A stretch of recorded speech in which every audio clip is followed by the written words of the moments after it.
कहानी की शुरुआत एक तनाव भरे मिलिट्री माहौल से होती है, जहां सैपर पेट्रोल को ग्रीन जोन से बाहर निकलने की चेतावनी दी जा रही है। 10वें माउंटेन डिवीजन का काफिला कहीं फंसा हुआ है और कम्युनिकेशन बेहद कमजोर है, यानी हर तरफ खतरा मंडरा रहा है। इसी तनाव के बीच हमें दो भाई मिलते हैं जो एक मुश्किल स्थिति को लेकर आपस में बहस कर रहे होते हैं। उनके मजाकिया अंदाज और एक जैसे टैटू से साफ पता चलता है कि उनका रिश्ता बहुत गहरा है। बड़ा भाई अपने छोटे भाई को 8वीं कक्षा की फिजिक्स समझा रहा होता है, क्योंकि उन्होंने ट्रकों में स्टॉप लीक डालकर रेडिएटर्स को ब्लॉक कर दिया था। ये दोनों सिर्फ मैकेनिक बनकर नहीं रहना चाहते, बल्कि उनका सपना है कि वे फ्रंट लाइन पर जाकर दुश्मनों का सामना करें, जैसा उन्होंने आर्मी ज्वाइन करते समय सोचा था। बात आगे बढ़ती है RASP यानी रेंजर असेसमेंट सिलेक्शन प्रोग्राम की। बड़ा भाई चाहता है कि वे दोनों मिलकर रेंजर बने, ठीक वैसे ही जैसे उन्होंने 18 साल की उम्र में एक दूसरे से वादा किया था। छोटा भाई पहले थोड़ा हिचकिचाता है, ये कहते हुए कि वह अब बूढ़ा और बदसूरत हो गया है, लेकिन आखिरकार वह मान जाता है। दोनों एक दूसरे से वादा करते हैं कि वे यह सफर साथ में पूरा करेंगे। लेकिन तभी अचानक बेस पर मोर्टार हमला हो जाता है और सब कुछ तबाह होने लगता है। अगले ही पल सीन बदलकर RASP के इंडक्शन हॉल में पहुंच जाता है, जहां इन नए रंगरूटों से उनकी पहचान छीन ली जाती है और उन्हें सिर्फ एक नंबर दे दिया जाता है। अब वे सिर्फ कैंडिडेट्स बन चुके हैं। RASP का सफर बिल्कुल आसान नहीं है। इसे दुनिया के सबसे कठिन सिलेक्शन प्रोग्राम्स में से एक माना जाता है। फर्स्ट सर्जेंट टॉरेस उन्हें साफ बता देता है कि अगले 8 हफ्तों में उनकी शारीरिक, मानसिक और भावनात्मक ताकत की पूरी परीक्षा ली जाएगी। जो आखिर तक टिकेगा वही डेथ मार्च नाम के 24 घंटे के सिम्युलेटेड मिशन तक पहुंचेगा और रेंजर्स स्क्रॉल हासिल करेगा। ट्रेनिंग शुरू होते ही कलिंग ऑफ द हर्ड शुरू हो जाती है, जहां हर हफ्ते कमजोर कैंडिडेट्स को बाहर कर दिया जाता है। इंस्ट्रक्टर्स लगातार चिल्लाते रहते हैं कि अगर किसी को छोड़ना है तो अभी छोड़ दे, क्योंकि रेंजर्स एलीट वॉरियर्स होते हैं। इसी दौरान हम देखते हैं कि नंबर 81, जो कि बड़ा भाई है, बाकी सबसे अलग और बेहद अनुशासित है। कैंडिडेट्स के बीच अफवाहें फैल रही हैं कि 81 कोई साधारण सैनिक नहीं, बल्कि एक सिल्वर स्टार पाने वाला हीरो है। कहा जाता है कि उसने कंधार में अपने घायल भाई को 10 मील तक कंधे पर उठाकर बेस तक पहुंचाया था। लेकिन 81 खामोश रहता है, वह बस आगे बढ़ना चाहता है। इसी बीच दुनिया में कुछ अजीब घट रहा है। नासा ने एक विशाल इंटरस्टेलर ऑब्जेक्ट का पता लगाया है, जो सोलर सिस्टम के बाहर से आया है और पृथ्वी के पास से गुजरने वाला है। कैंडिडेट्स इस बात पर मजाक करते हैं, लेकिन उन्हें नहीं पता कि यही खबर उनकी ट्रेनिंग और जिंदगी को हमेशा के लिए बदलने वाली है। ट्रेनिंग अब 6ठे हफ्ते में पहुंच चुकी है और खतरा धीरे धीरे करीब आ रहा है।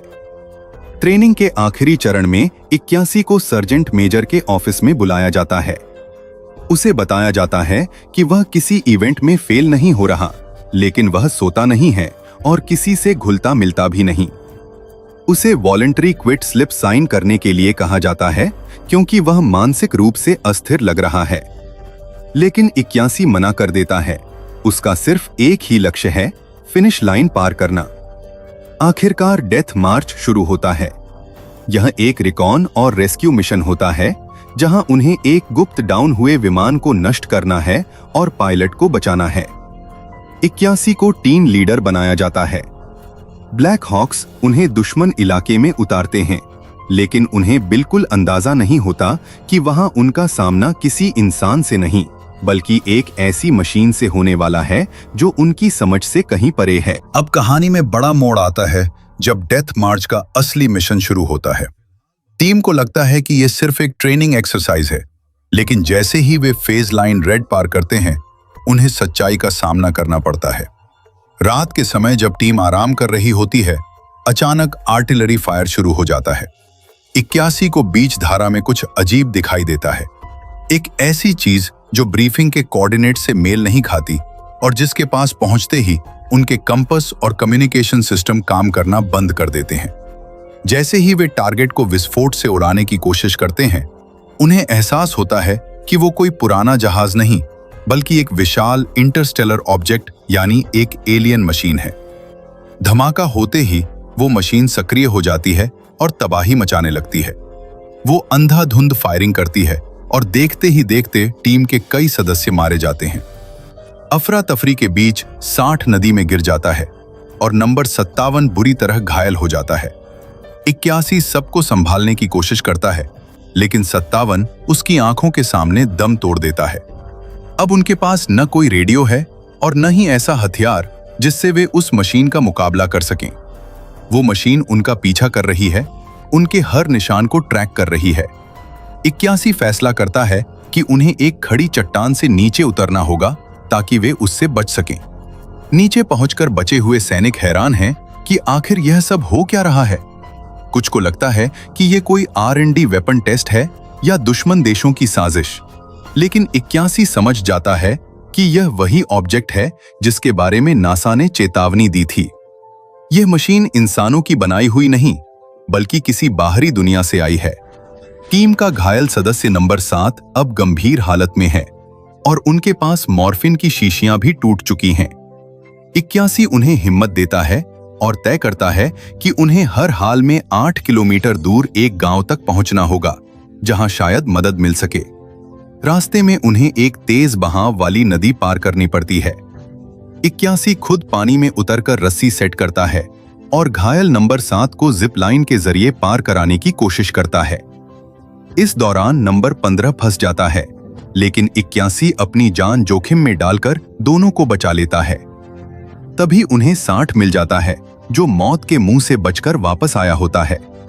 वो बताता है कि उसने कैडर ऑफिस में ओ प्लान देखा था और जो कुछ अभी हो रहा है वह उनके प्लान का हिस्सा नहीं था। यानी यह कोई ट्रेनिंग नहीं, बल्कि एक असली जंग है जो शुरू हो चुकी है।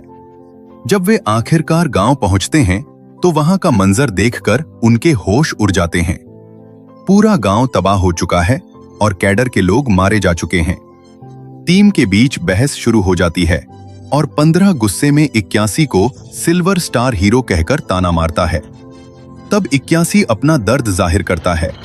वो बताता है कि वह कोई हीरो नहीं है। उसने अपने भाई को कंधे पर उठाया जरूर था, लेकिन उसे बचा नहीं पाया और उसका भाई उसकी आंखों के सामने मर गया। उसे वो मेडल उसकी जिंदगी के सबसे बुरे दिन के लिए मिला था। लेकिन अब दुख मनाने का समय नहीं है, क्योंकि वह मशीन उनके बेहद करीब पहुंच चुकी है और उन्हें हर हाल में बेस तक यह खबर पहुंचानी है। अब कहानी में एक नया मोड़ आता है, जहां एक्शन और जज्बात दोनों अपने चरम पर पहुंच जाते हैं।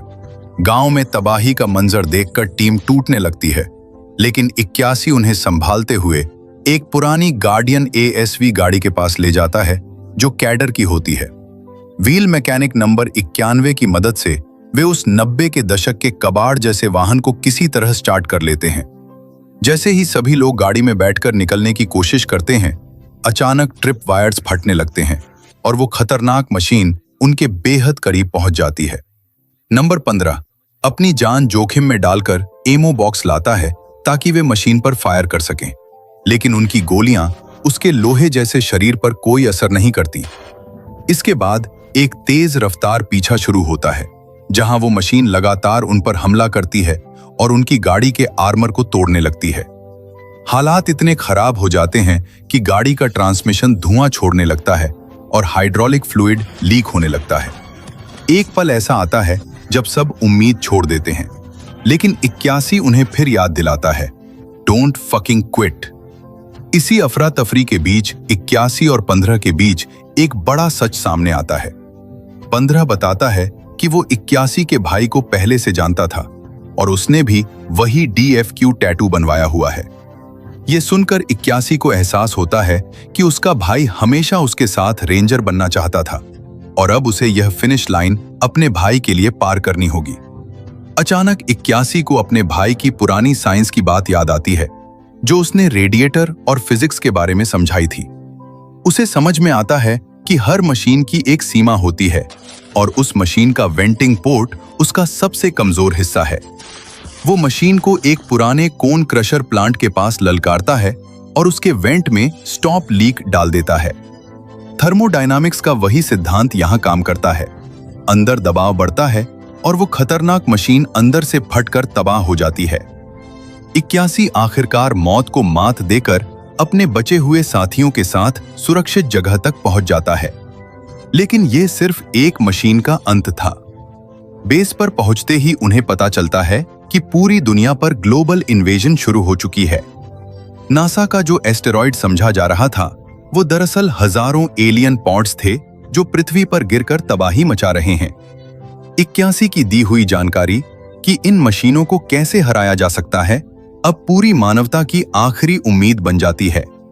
सार्जेंट मेजर उसकी बहादुरी के लिए उसे आधिकारिक रेंजर स्क्रॉल देते हैं और उसे रेजिमेंट में शामिल कर लेते हैं। अब 81 सिर्फ एक सैनिक नहीं, बल्कि ऑपरेशन ग्लोबल शील्ड का लीडर है, जो दुनिया को बचाने के लिए पहली जवाबी कार्रवाई का नेतृत्व करेगा। कहानी का अंत एक जोश से भरे दृश्य के साथ होता है, जहां हजारों रेंजर्स और F-35 फाइटर जेट्स युद्ध के लिए तैयार खड़े हैं। 81 अपने साथियों को संबोधित करते हुए कहता है कि वे उन लोगों के लिए लड़ेंगे जो कभी घर वापस नहीं आ सके। वो उन्हें याद दिलाता है कि रेंजर्स कभी पीछे नहीं हटते और कभी हार नहीं मानते। जैसे ही ब्लैक हॉक्स उड़ान भरते हैं, 81 को अपने भाई से किया गया वादा पूरा होता हुआ महसूस होता है। अब वह वही एलीट वॉरियर बन चुका है जिसका सपना उन्होंने झील के किनारे देखा था, और अब पूरी दुनिया की नजरें उसी पर टिकी हैं।